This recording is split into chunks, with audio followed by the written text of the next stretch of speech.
안녕하세요. 오늘은 10월 15일 오후 12시 탄소성 이론과 응용 강의를 시작하도록 하겠습니다.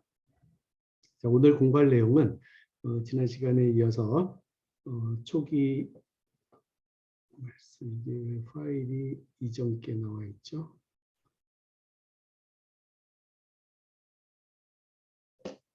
제가 밖에다가 놨군요. 이 파일을 좀 바꾸겠습니다.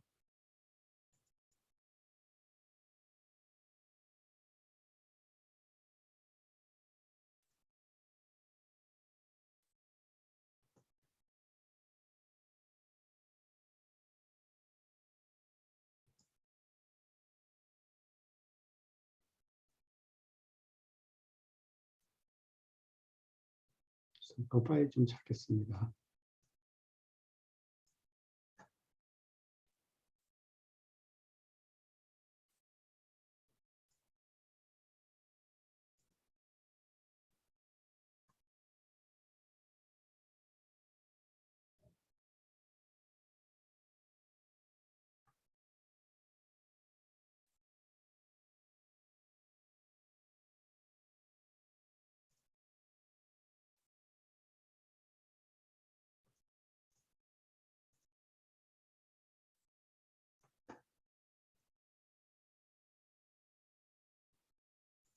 네. 수정된 파일 내용이죠.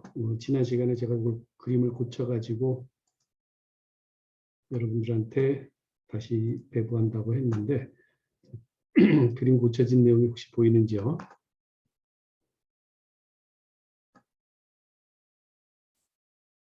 자, 여기 보면은 그 가운데 점선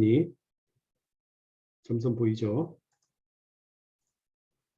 가운데 점선은 뭐냐면 이제 실험 측정한 값을 x로 쭉 표시했을 때 그 측정한 값들을 커피팅 했다라고 보는 선이 지금 이 점선입니다. 그런데 이 점선은 대략 어느 정도의 위치를 차지하냐면 우리가 폰 미세스 항복 곡선과 그다음에 트레스카 항복 곡선을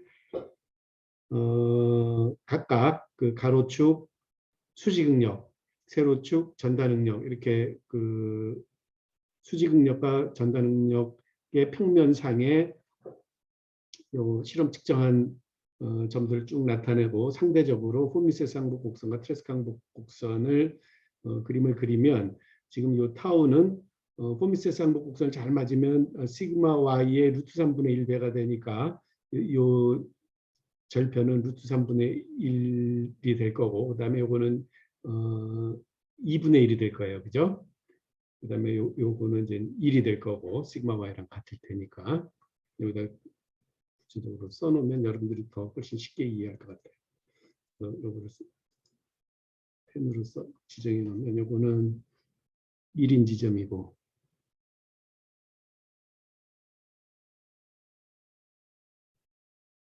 이렇게 안 써지죠.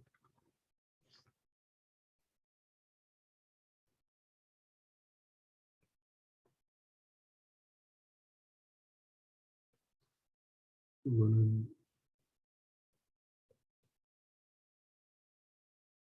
루트 3분의 1은 대략 0.577, 그 다음에 2분의 1은 0.5에 해당하는 거니까 요 전단 성분의 요만큼 이제 차이가 나는데 실제로 이제 그 지난 시간에 얘기했던 두께가 얇은 관을 튜브를 인장을 하면서 동시에 그 비틈 시험을 하되 일단 한 방향으로 비틈 시험하면 대략 홈미세스 항복 조건에 더 근접해 있으면서 홈미세스 항복 조건에 홈미세스 항복 곡선을 넘어가지는 않는다.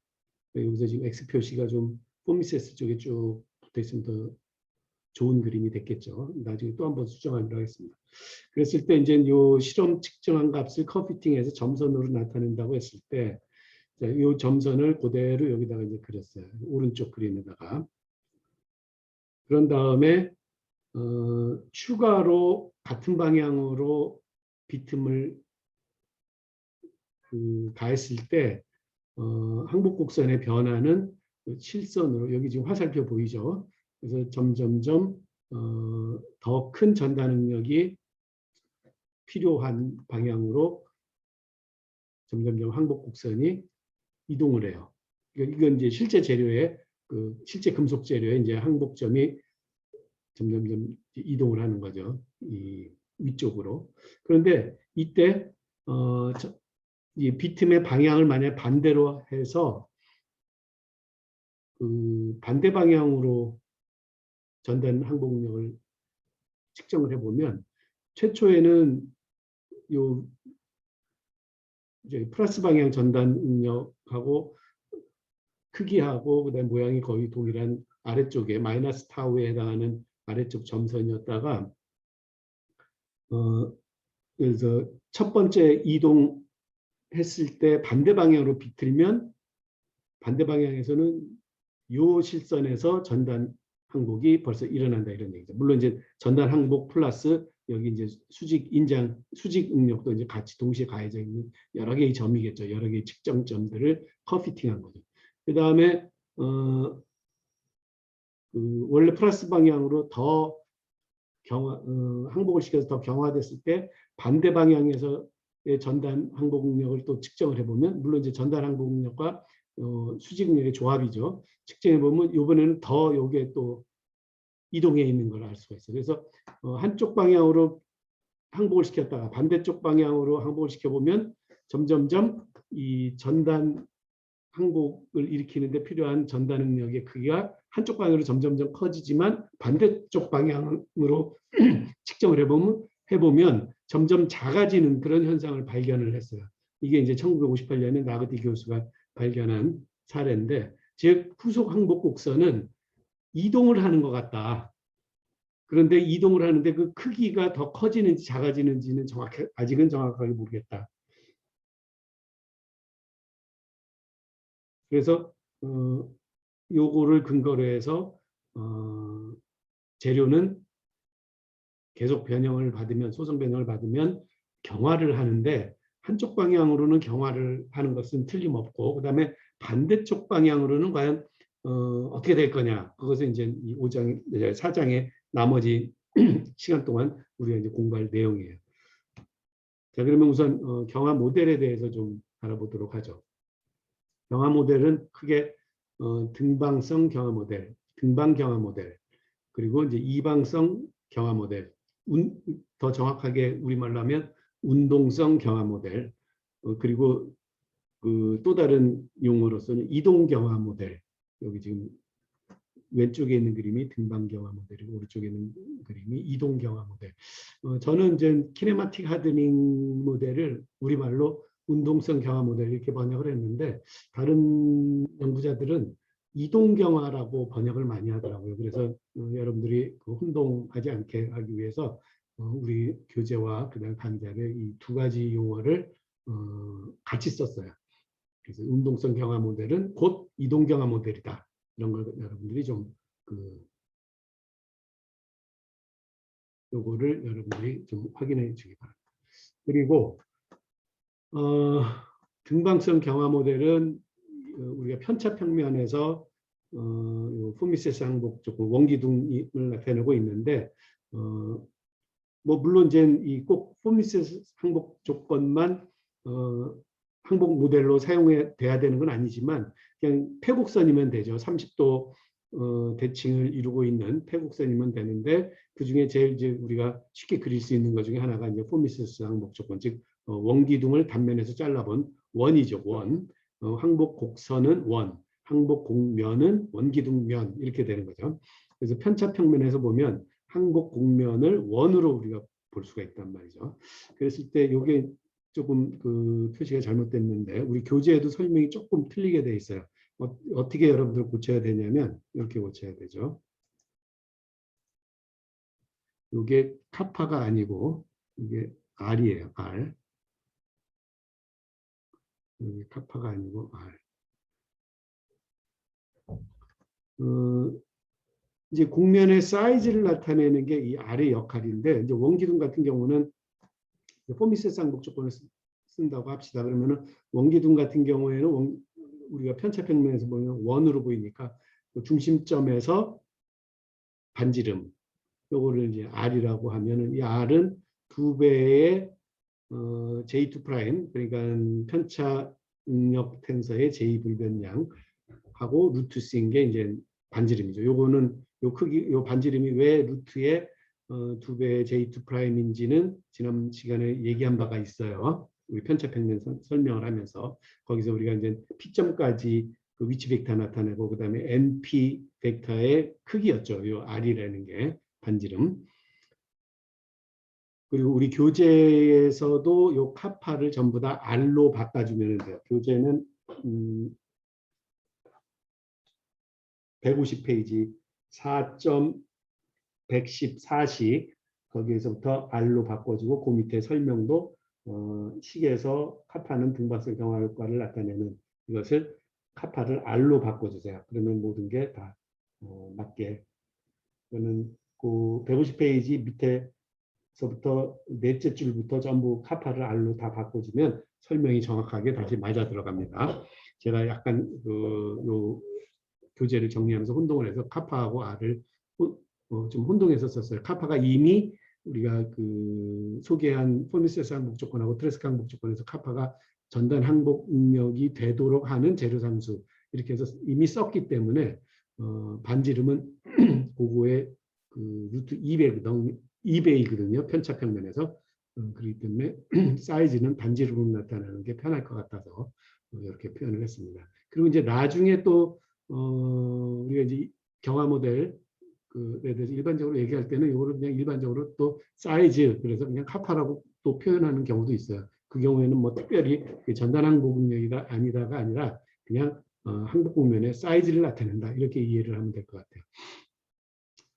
자, 우선 등방성 경화 모델은 어떤 모델이냐면 이 왼쪽 그림과 같은 모델인데 한쪽으로 제로 응력점에서부터 이제 그 물체가 외부에서 그 하중을 받기 시작하면 이제 응력이 점점 한 방향으로 이제 비례 하중의 경우만 한번 생각을 해봅시다. 비례 하중이라는 건 뭐냐면 시그마 1과 시그마 2와 시그마 3의 비율이 일정하게 유지되면서 점점점 그 크기가 커지는 것을 비례 하중이라고 얘기해요. 그러니까 비례 하중의 제일 대표적인 게 뭐냐면 우리가 단순 인장 시험할 때 인장 하중을 가하면 점점점 인장 방향으로 응력이 커지죠. 그죠? 다른 두 성분은 제로고 그런 경우가 아주 대표적인 비례 하중이죠. 그죠? 그러면 이 편차평면에서 비례 하중은 어떻게 나타내지냐면 중심점에서 출발하는 직선으로 나타내질 거예요. 비례 하중은. 그죠? 그래서 지금 요 화살표, 로딩이라고 써 있는 화살표 방향으로 한번 쭉 이동을 해봅시다. 그러면은 최초의 항복 국면을 지금 내가 그 레이저 포인터로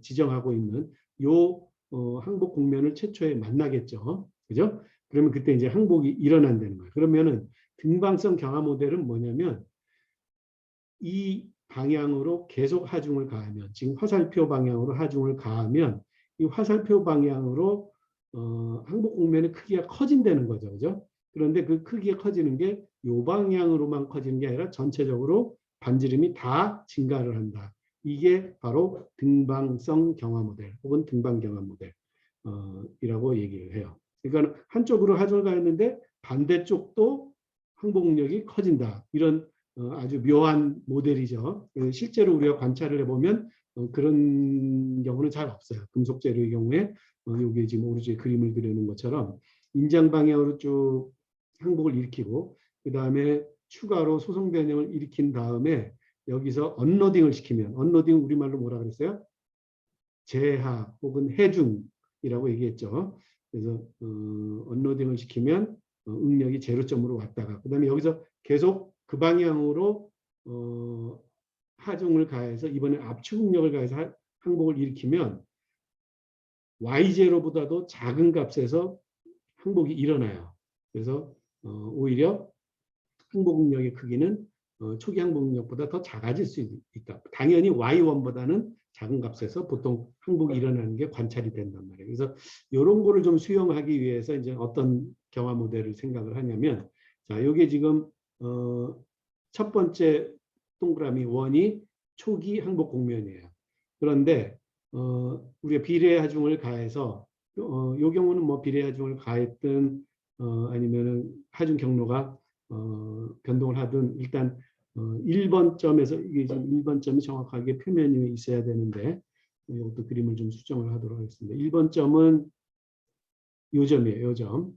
일단 그 항복 국면을 만나면 항복이 일어나겠죠. 그죠? 그 다음에 거기서 추가로 하중을 가해서 경화가 일어나는 경우, 즉 그 방향으로 항복력이 증가하는 경우가 2번 점이에요. 이랬을 때 이 항복 국면은 어떻게 되느냐? 이 항복 국면의 반대쪽은 2번 방향으로 딸려온다. 이게 바로 운동성 경화 모델 혹은 이동 경화 모델이에요. 그 다음에 3번 또 그 1, 2번 방향으로 추가로 또 하중을 가했을 때, 그래서 3번 점에 도달을 했을 때 이 항복 국면의 다른 점들은 어떻게 되느냐? 역시 딸려온다. 그런데 그 딸려오는 동안에 항복 국면이 사실은 조금 커질 수도 있고, 그 다음에 평행 이동을 할 수도 있죠. 그죠? 그래서 얼마나 커지는지 아니면 얼마나 평행 이동하는지 그것은 이제 그 재료의 고유한 성질이겠죠. 그래서 재료 상수예요. 그래서 우선 등반 경화 모델에 대해서 먼저 설명을 하고 이런 이동 경화 모델 혹은 운동성 경화 모델에 대해서 또 설명을 하기로 하죠. 자, 우선 우리가 좀 미리 알고 있어야 되는 내용을 하나 설명을 하겠는데 어떤 내용이냐면 어떤 곡면 3차원에서 어떤 곡면의 곡면 위의 점에서 곡면 위의 한 점에서 그 변수들의 도함수를 성분으로 하는 벡터를 잡으면 예를 들어서 이런 3차원에서 이런 곡면을 하나 생각해 보죠. 그러면 2차원에서는 x좌승 더하기 y좌승 1인 원이 되지만 z에 무관하니까 z 방향으로 길게 이제 늘어서 있는 원통 같이 되겠죠. 3차원에서는 그죠? 그래서 이 경우에 요 변수인 그 독립 변수인 x와 y에 대해서 편도함수를 각각 성분으로 갖는 이런 벡터를 우리가 구배 벡터라고 그러죠. 그죠? 그랬을 때 요 f의 x에 대한 편도함수 f의 x에 대한 편도함수가 하면 ex예요. 그죠? ex. 그다음에 f의 y에 대한 편도함수 EY예요. X 자승이니까. 그러면 이 EX와 EY가 XY점이 요 곡면 위에 있는 점이라면 요 EX와 EY를 성분으로 갖는 벡터는 어떤 방향으로 향하고 있을까? 자, 여기 그 루트 2분의 1하고 루트 2분의 1의 성분을 갖죠. 봅시다.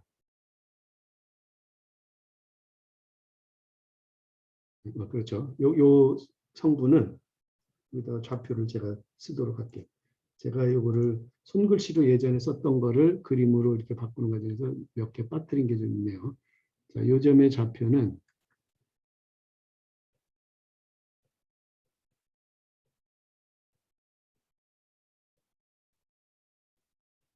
루트 2분의 1이죠. 그죠? 루트 2분의 1, 루트 2분의 1. 이거를 2배씩 하면 여기다 이제 2씩 곱하면 그죠? 2씩 곱하면 루트 2, 루트 2. 그래가지고 크기가 2면서 바깥 방향 법선 방향으로 나가는 벡터를 나타내는 거죠. 그 다음에 만약에 1하고 0을 대입하면 요 점이 이제 1하고 0점이죠. 1하고 0점을 대입하면 2씩 곱하면 2와 0. 죄송합니다.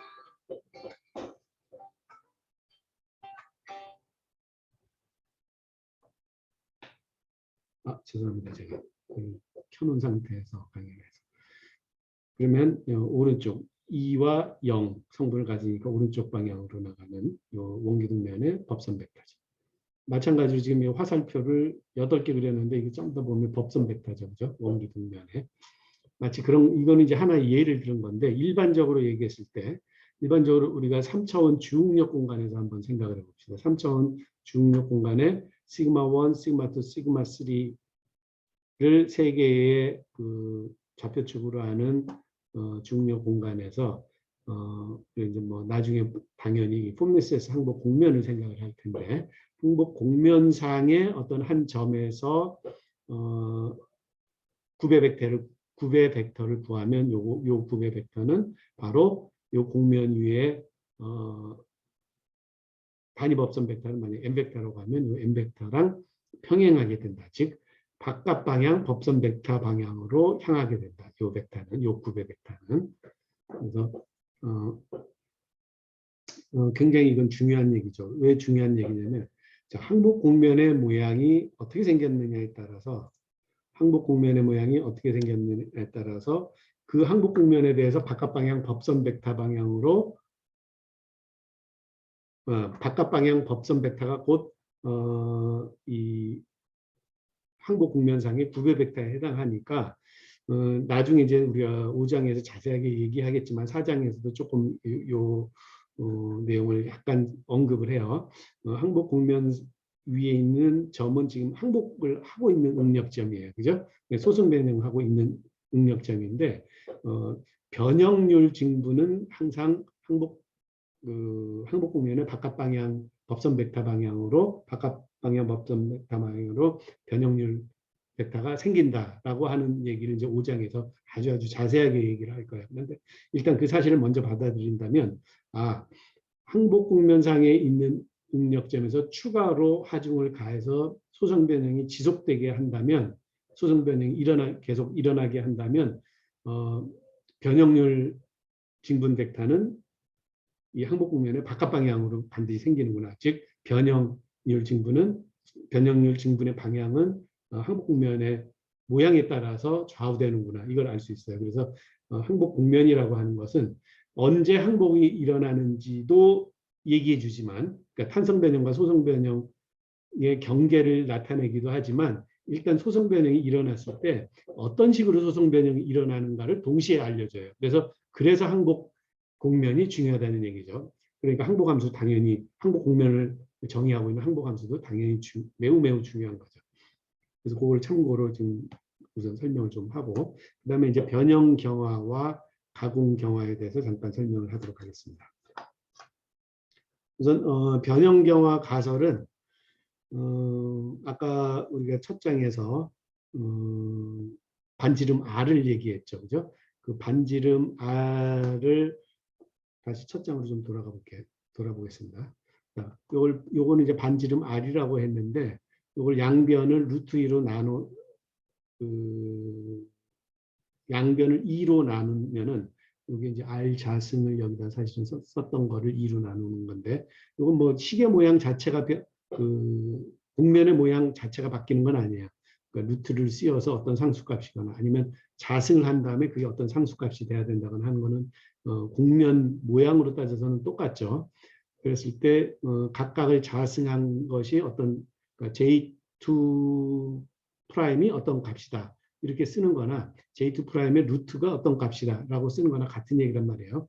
자, 이랬을 때 J2 프라임이 3분의 1 시그마 Y 자승일 때 항복이 일어난다. 요거는 우리가 이제 한 방향으로 1차원에서 항복이 일어날 때 시그마 Y가 단축 인정 항복 응력이라고 그랬잖아요. 그죠? 그리고 요게 바로 카파 자승 혹은 K 자승이라고 썼었죠. 전단 항복 응력이었죠. 순수 전단 항복 응력.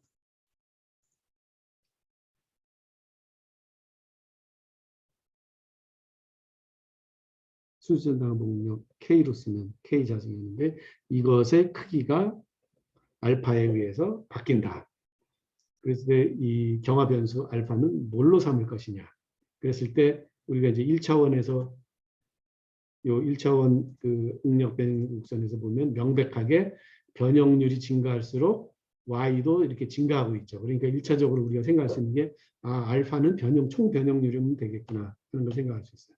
그래서 알파는 총 소성 변형을 받은 만큼의 변형률에 해당합니다. 이랬을 때 이제 변형률이라는 거는 자체가 변형률 텐사죠. 그죠? 그러면 그 변형률 텐사의 크기는 어떻게 나타낼 수 있을까? 변형률 텐서의 크기를 나타내는 한 방법 중에 하나가 뭐냐면 유효 변형률로 나타내는 거예요. 유효 변형률은 어떻게 정의되냐면 일단 미소 유효 변형률들을 다 더한 걸로 정의를 해요. 미소 유효 변형률은 어떻게 정의되냐면 요 밑에 있죠. 변형률 텐사 두 개를 내적을 한 다음에 이거는 텐선 해적이에요. 벡터 해적이 아니고 텐선 해적한 다음에 3분의 2배 하고 루트를 씌운 것. 이렇게 정의를 해놓고 나면 요 정의한 결과는 어떻게 되냐면 1차원에서는 한 방향으로 받은 변형률의 크기가 곧 유효 변형률이 돼요. 이것은 이제 여러분들이 직접 손으로 계산을 하면서 아니면은 그 식을 유도해 가면서 여러분들이 이제 확인을 할 거예요. 그리고 요거는 변형 텐서를 내적한 것이기도 하지만 이렇게 바꿔서 쓰면은 주변형률 증분으로 이렇게 또 바꿔서 쓸 수도 있어요. 이렇게 만드는 데는 상당히 뭐 그냥 간단하게 이렇게 되지가 않고 d 입실론 1 플러스 d 입실론 2 플러스 d 입실론 3는 제로다, 즉 비압축성이다 라는 가정을 하고 나서 이렇게 이제 관계가 정리가 돼요. 그리고 요 계수도 조금 달라졌죠. 자, 그러면은 요 밑에 있는 요 식에서 만약에 d 입실론 1이 있고 그 다음에 부피 일정 조건에 따르면 d 입실론 2나 d 입실론 3는 d 입실론 1에 비해서 몇 배가 돼야 되냐면 마이너스 2분의 1배가 돼야 될 거예요. 그죠? 한 방향으로 잡아당기면 전체 부피가 일정하려면 한 방향으로 1만큼 잡아당기면 거기에 수직한 방향으로는 2번이나 3번 방향으로는 마이너스 2분의 1만큼 줄어들어야지 전체 부피 합이 일정하겠죠. 그죠? 그래서 d 입실론 1 그다음에 여기에 마이너스 d 입실론 2 자리에 마이너스 d 입실론 1 그다음에 d 입실론 3 자리에 마이너스 d 입실론 마이너스 2분의 1 d 입실론 1 이렇게 각각 대입하면 요 결과 루트를 풀면은 단순 인장의 경우에는 d 입실론 단순 인장의 경우에다가 필기를 좀 하겠습니다.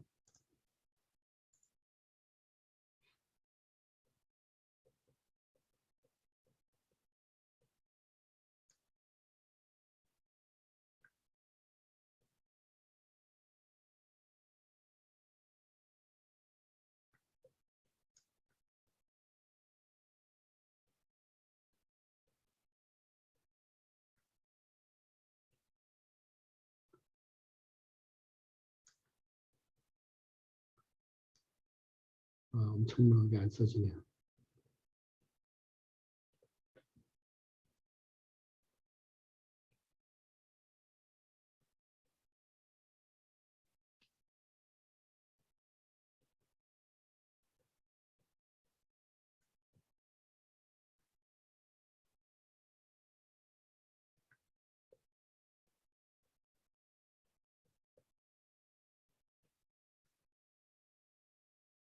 단순 인장의 경우에는 d 입실론 바는 유효 변형률 증분은 그 방향으로의 변형 증분과 같다는 것을 첫 번째 식과 두 번째 식에서 각각 여러분들이 직접 좀 입증해 보기 바래요.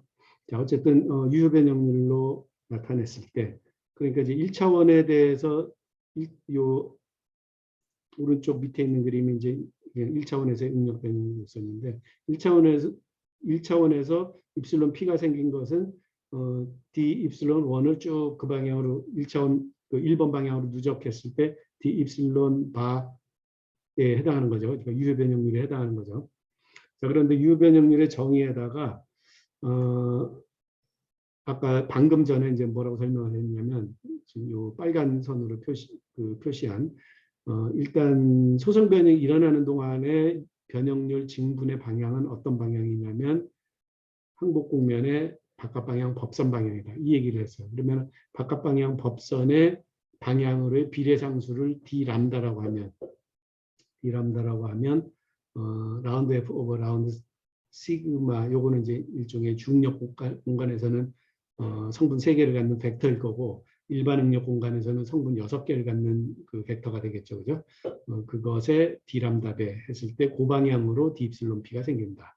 그래서 D입실론 P 자리에 요 관계를 대입을 하면 그러면 요 위에 있는 식처럼 되겠죠. 그죠? 그래서 항복 공면이 주어지면 스몰 f라는 게 지금 항복 함수예요. 그죠? 항복 함수가 주어지면 그 항복 함수로부터 d 알파를 알 수가 있다. d 알파를 알 수가 있고 그 d 알파를 쭉 더하면 그만큼 변형 경화가 된다라고 하는 것을 이제 나타내고 있는 거죠. 그 다음에 또 다른 경화 가설로, 그러니까 어떨 때 경화가 생기느냐. 두 번째 경화 생기는 그 요인으로 소재가 변형할 때 거기에 투입된 일에 따라서 점점 경화가 진행된다. 그랬을 때 요 일은 어떻게 구할 수 있냐면 요 오른쪽 그림을 보면 응력 변형률 곡선에 우리가 변형을 받은 변형 입실론 P일 때 그때까지 받은 단위 부피당 일의 합은 빗금친 부분의 면적이에요. 만약에 이것이 뭐 지금 같은 경우는 그냥 직선으로 이렇게 나타내 보이지만 이게 뭐 일반적으로 곡선이겠죠, 그죠? 그래서 0에서부터 입실론 P까지 쭉 그 적분한 결과가 바로 단위 부피당 가해진 일이죠. 이 일의 크고 작음에 따라서 경화가 생긴다라고 하는 게 가공 경화 가설이에요. 그래서 알파로서 면적을 사용을 한 거죠. 요 오른쪽 아래 그림에 WP를 사용을 한 거죠. WP하고 입실론은 이제 차원이 사실은 틀려요. 입실론은 그냥 가로 0에서부터 입실론 요 뭐라 그러나 폭의 크기라고 한다면 WP라고 하는 건 요 면적이니까 그 경화 변수로 사용을 하긴 하지만 그 알파가 동일한 차원은 아닌 거는 요 그림상으로 금방 알고 있겠죠. 알 수 있죠. 그래서 D 입실론 P는 어떻게 계산이 되냐면 요 조금 변형이 진행됐을 때, 그러니까 D 입실론 P만큼 변형이 진행됐을 때 그 변형률 증분에 따른 요 면적의 추가량, 즉 시그마하고 D 입실론 P의 텐서 내적만큼 일이 필요한 거겠죠, 그죠? 일이 일 증분이 더 들겠죠. 그래서 요 그 비합 축성 조건인 경우에는 요 일의 양은 뭐하고 똑같냐면 일반 응력 대신에 편차응력을 가지고 내적하는 것과 같아요. 그래서 이렇게 시그마 대신에 S를 쓸 수가 있고 그 다음에 D 입실론 P 대신에 지금 요 우리가 이제 나중에 5장에서 설명하겠지만 D 입실론 P는 D 람다의 라운드 F 오버 라운드 시그마 배를 여기다 대입을 하면 그리고 이제 좌우를 바꿨어요. 그럼 이제 이렇게 정리가 되는데 포미세스 항복 함수를 사용하면은 이 결과가 어떻게 되냐면 라운드 F 오버 라운드 시그마가 나중에 이제 여러분들이 퀴즈 시험을 또 오늘은 아니지만 퀴즈 시험을 통해서 몇 번 확인을 하겠지만 포미세스 항복 함수는 요 라운드 F 오버 라운드 시그마가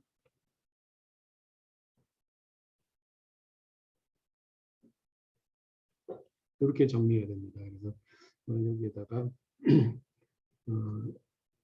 요거는 그 편차 응력 텐서 또 대입을 할 수도 있습니다. 그래서 이 결과는 하나는 요 빗금친 면적이고 하나는 0에서부터 입실론 P 요거를 경화 변수로 그러니까는 변형 경화 가설은 변형률이 증가하면 점점 경화가 된다. 그다음에 가공 경화 가설은 면적에 따라서 경화가 진행된다. 그런데 포미세스 항복함수의 경우에는 두 결과가 항상 같은 결과를 줘요. 그래서 변형 경화 가설을 사용하건 가공 경화 가설을 사용하건 결국은 똑같은 결론에 이르게 돼요. 포미세스 항복함수의 경우에는. 그러면은 포미세스 항복 공면 아니면 포미세스 항복 공면을 사용하지 않고 다른 항복 공면을 사용하면 조금 결과가 틀려지겠죠. 자, 그리고 이제 이동경화 모델에 대해서 설명을 하겠습니다. 이동경화 모델은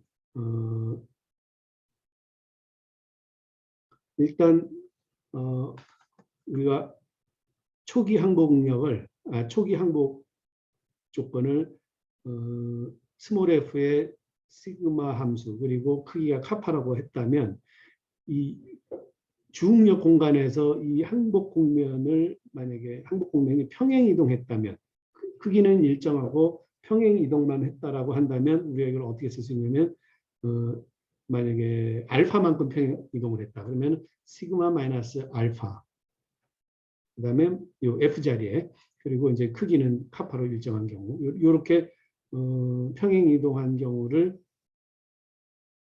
식으로 표현할 수가 있어요. 이거는 마치 뭐와 똑같으냐면 함수를 평행 이동할 때 이게 지금 여러분들이 쉽게 이해하기 위해서 함수 평행 이동하는 걸 써놨죠. 만약 fx가 제로인 어떤 함수가 있는데 x 방향으로 a만큼 평행이동시키는 함수는 뭐냐? 요거죠, 그죠? f의 x-a 이퀄 제로. 마치 그런 요거는 이제 x 스칼라에 대한 간단한 사례이지만 이게 이제 일반적으로 중력 공간에서 벡터라 하더라도 똑같아요. 심지어는 중력 공간이 아니라 일반 응력 공간이 있다라고 칩시다. 6차원 공간이 있다라고 가정해 보면 6차원 공간에서도 똑같은 얘기를 할 수가 있어요. 자, 그랬을 때 그럼 이 알파는 어떻게 되는 거냐? 그랬을 때 알파의 변화하는 양상을 우리가 뭐라고 부르냐면 이동 경화의 혹은 운동성 경화의 진화식이라고 불러요. 이 D 알파에 대해서 기술해 놓은 식을. 그래서 이거를 이런 걸 갖다 이제 에볼루션 혹은 진화라고 얘기하죠. 알파는 어떻게 누적되어 가는가 하는 걸 갖다가 알파의 진화식, 델타 알파 혹은 D 알파는 어떤 식으로 어떤 형태로 표현되는가 하는 것을 진화식이라고 부른다 이런 얘기죠. 그리고 알파를 이름 붙이기를 뭐라고 이름 붙이냐면 배응력 혹은 배후응력, 영어로는 백스트레스, 우리말로는 배응력 혹은 배후응력이라고 제가 번역을 했어요. 그래서 후속 항복 국면의 위치가 이제 지정이 되는 거죠. 알파에 따라서. 그런데 우리가 한 방향으로 비례하중을 계속 가해서 응력점이 한 방향으로만 계속 이동을 하면 이게 지금 등방성 경화 때문에 항복 공면이 점점 커지고 있는 건지 아니면 이동 경화를 하기 때문에 공면이 그쪽 방향으로 밀려가는 건지는 사실은 잘 몰라요. 그러니까 이게 등방 경화를 하느냐 아니면 이동 경화하느냐를 확실하게 알고 싶으면 한 방향으로 쭉 비례하중을 가했다가 방향을 반대로 틀어서 반대 방향으로 이 항복 하중을 가해서 언제 항복을 하는지를 확인을 하면 이게 이 재료가 이 금속 재료가 등방성 경화를 하는지 아니면 이동 경화를 하는지 쉽게 알 수 있겠죠. 그런데 우리가 실험 관찰을 해보면 대부분의 금속 재료는 이동 경화를 해요. 그래서 이동 경화하는 경우를 우리가 이제 바우싱거 효과가 있다 이렇게 이제 얘기를 하는 거죠. 그랬을 때 이제 이동 경화하는 모델을 이제 두 가지 오늘 소개를 할 텐데 하나는 프라가 선형 운동 모델, 다른 하나는 지글러라는 사람이 제안한 지글러 수정 모델 두 가지를 소개를 하려고 해요. 우선 프라가 선형 운동 모델은 어떻게 가정을 한 거냐면 배우응력 알파가 증가하는 양상이 변형률 벡터의 상수배 곱한 만큼 증가를 한다. 뭐 일견 보면은 상당히 타당하죠. 어떻게 타당하냐면 요 그림만 보면은 그냥 타당해요. 요 그림 중에서 여기 이제 요 원호의 일부를 우리가 항복 공면이라고 칩시다. 그래서 항복 공면에 바깥 방향 법선 베타 방향으로 공면이 이동을 한다. 그러면은 이게 저기 공면을 그 방향으로 이제 끌고 가는 효과가 생기는 거죠, 그죠? 그래서 바깥 방향은 어떤 방향이냐면은 D입실론 P 방향이니까 그거에 C배만큼 이동을 시킨다. 그리고 이 C라고 하는 게 바로 재료의 고유한 특성이다. 이렇게 이제 가정을 한 모델이에요. 그런데 이제 언뜻 보기에는 뭐 그럴듯해 보이는데 어떤 문제가 있을 수 있냐면 우리가 중력을 한번 살펴보면은 한 방향으로 D 입실론 P만큼 늘어난다면 최적 일정 조건에 의해서 다른 방향으로 다른 두 수직 방향으로는 마이너스 2분의 1의 D 입실론만큼 줄어들어야 돼요. 그러다 보니까 D 입실론 P를 중력 공간에서 성분으로 나타내면 마이너스 2분의 1 마이너스 2분의 1 그리고 D 입실론 P배 이렇게 되는 거죠. 그러다 보면 운동성 경화 이 프라가 선형 운동 모델에 따르는 운동성 경화하는 모델은 D 알파 1 1번 방향으로는 저기 1번 축 방향으로는 그런 대로 증가하는 것처럼 보이는데 이상하게 2번이나 3번 축 방향으로는 오히려 마이너스 2분의 1 D 알파만큼 줄어드는 거야. 즉 이거는 무슨 얘기가 돼요? 공면이 그 방향으로 줄어든다는 얘기는 그 방향으로는 찌그러든다 이런 얘기나 마찬가지죠. 그죠? 그래서 횡방향으로 연화 효과가 나타난다. 항복 국면이 커지는 것, 즉 1차원에서 항복력이 커지는 건 우리가 경화라고 얘기하고 항복력이 오히려 줄어드는 것은 연화라고 얘기해요. 소프트닝, 그러니까 경화는 하드닝, 연하는 소프트닝. 그런데 이거는 물리적으로 조금 우리가 상상하기 힘든 게 1번 방향으로 하중을 가해서 그쪽 방향으로 경화가 일어나는데 왜 횡방향으로는 항복력이 줄어드느냐. 실제 관찰을 해보니까 실제랑 전혀 맞지가 않아요. 그래서 쓰기는 편하지만 맞지는 않는다. 잘 맞지는 않는다. 그래서 지금 요 감소분 얘기하는 거죠. 증가분하고 감소분. 그래서 좀 실제와는 잘 안 맞는 모델이다. 그래서 이제 지글러 수정 모델은 뭐냐면 이 뭡니까 프라가 그 모델을 수정을 해서 항복 국면에 반드시 법선 방향으로만 D알파가 생길 필요 없고 오히려 알파 이거는 지금 항복 국면의 원점이죠. 알파가 그죠?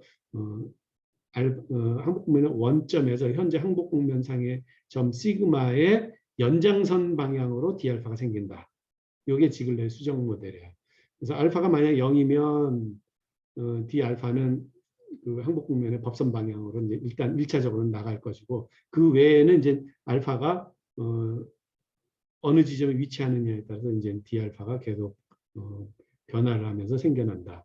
그래서 이제 누적하기도 편리하고 즉 항복 국면이 한 방향만 쭉 갈 뿐만 아니라 항복 국면이 이쪽 저쪽으로 왔다 갔다 할 때 방향을 틀 때 이럴 때도 지글러 수정 모델을 사용을 해서 항복 국면의 진화를 후속 항복 국면의 위치죠. 그러니까 후속 항복 국면의 위치를 알아낼 수가 있어요. 자, 원통인 경우에는 우리가 편차평면에서만 보면은 원통인 경우에는 프라가 모델이나 지글러 모델이 다를 게 없어요. 그죠? 그런데 이게 만약에 정육각 기둥이다. 그러면은 자, 정육각 기둥의 한 면에서 바깥 방향, 수직 방향은 요 평면의 수직한 방향인데 지글러 모델은 원점하고 그다음에 항복국면 위의 점을 이은 연장선상으로 나간다고 했으니까 이게 이제 원기둥이 아니라 어떤 원기둥 외의 항복국면에서는 두 모델 간에 이제 차이가 생기기 시작하죠.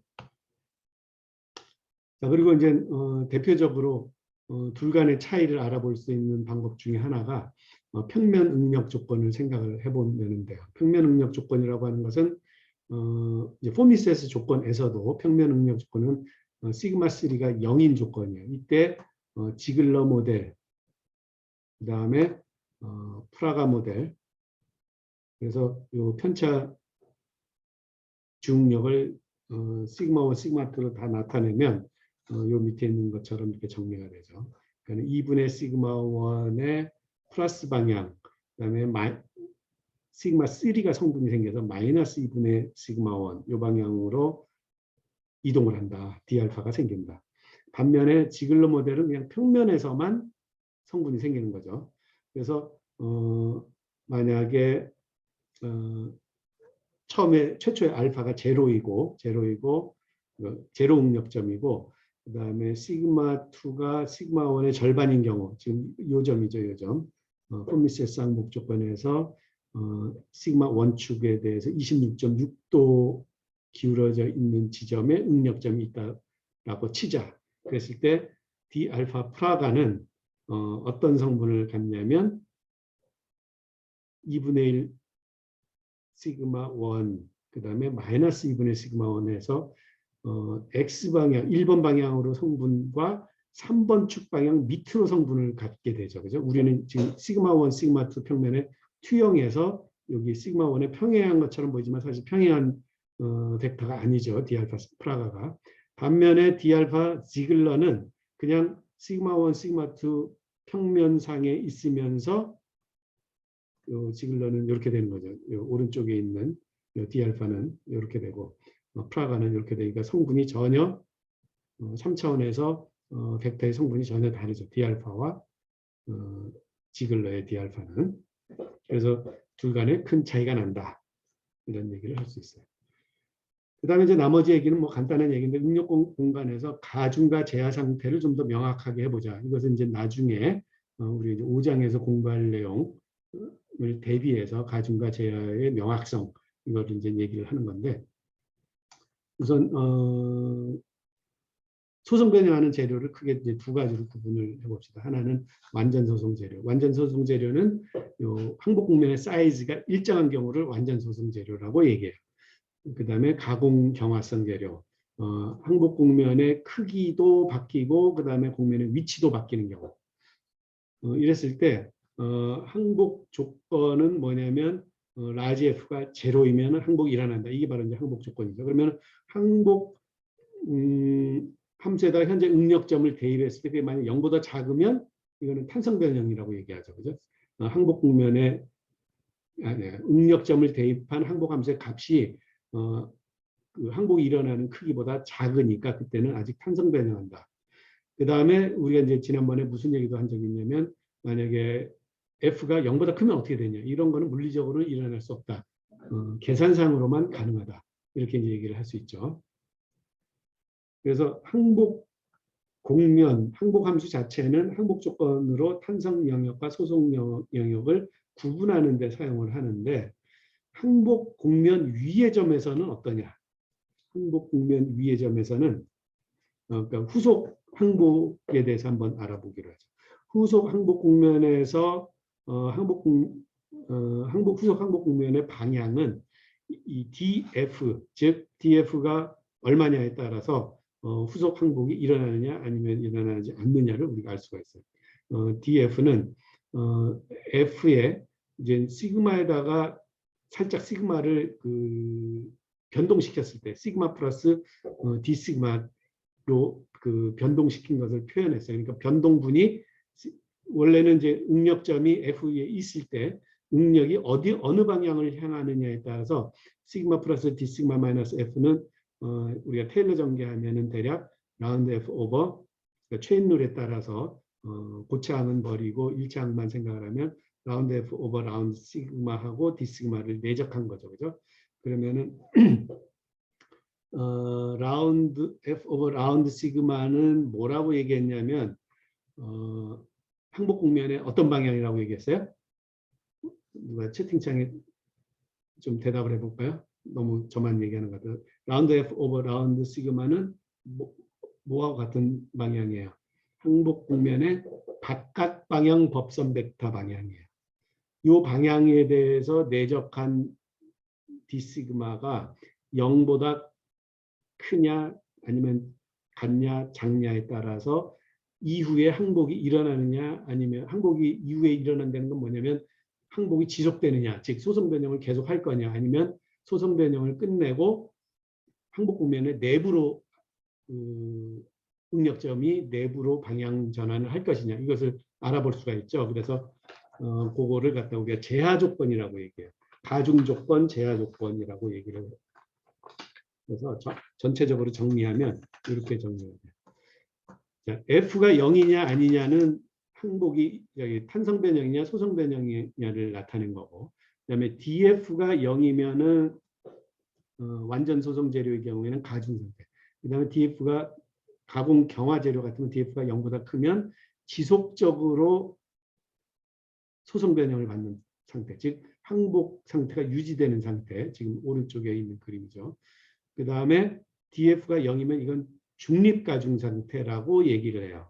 이 중립가중 상태는 가공경화성 재료의 경우에는 언제만 나타나냐면 항복 국면 위를 따라서 가중이 되는 경우. 이거를 지금 이 그림상으로는 이 항복 국면을 이렇게 국면이라고 썼을 때 국면의 접선 방향으로 D 시그마가 생기는 경우를 중립가중이라고 해요. 그 다음에 공면에 대해서 바깥 방향으로 D 시그마의 성분이 있으면 그거를 우리가 그냥 일반 가중 상태라고 얘기한다 이런 얘기죠. 왜냐하면 D 시그마랑 요 N 방향을 내적을 하면 요건 플러스가 되니까. 그다음에 법선 방향 수직한 방향 요 D 시그마하고 그러니까 접선 방향 공면에 대해서 접선 방향으로 향하는 D 시그마하고 공면의 법선 방향 내적하면 제로가 되죠. 이런 경우는 중립 가중 상태, 즉 항복 국면 위를 뺑글뺑글 도는 거죠. 응력점이.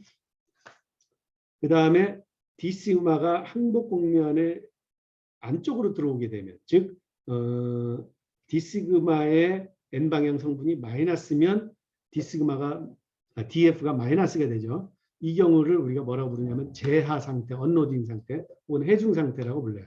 지금 요 오른쪽 그 그래프에서는 요 화살표 방향이죠. 요 화살표 방향. 그리고 3차원적으로는 요 화살표 방향이죠.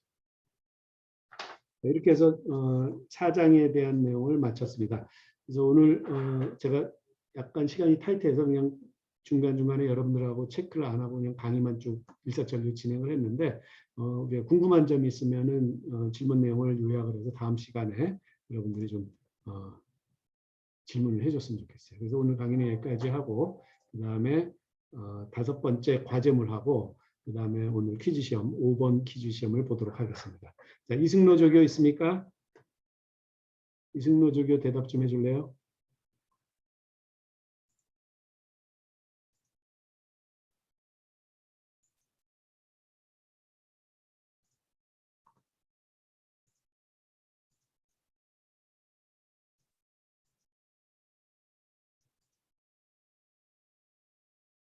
자, 이승로 조교 그 퀴즈 시험 문제 좀 공유해주고 자 퀴즈 시험 다운받은 사람들은 채팅창에 좀 대답 좀 해주세요.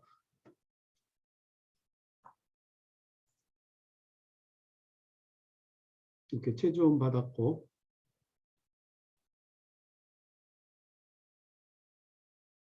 인수 받았고 다 다운받아서 지금 바로 부지런히 계산을 해야지 될 거예요. 계산량이 살짝 생각할 거랑 계산량이 조금 돼요. 이거 부지런히 풀어서 제출해주고 그다음에 과제물도 5번째 과제물도 여러분들이 각각 받아가지고 우리 다음 주는 이제 중간 시험이죠. 중간 시험 기간에는 강의를 쉬도록 하고 그다음 강의 시간이 10월 27일 맞나요? 10월 27일에 여러분들 과제물 발표를 하도록 하겠습니다. 자, 그럼 오늘 강의는 여기까지 하고 마치도록 하겠습니다.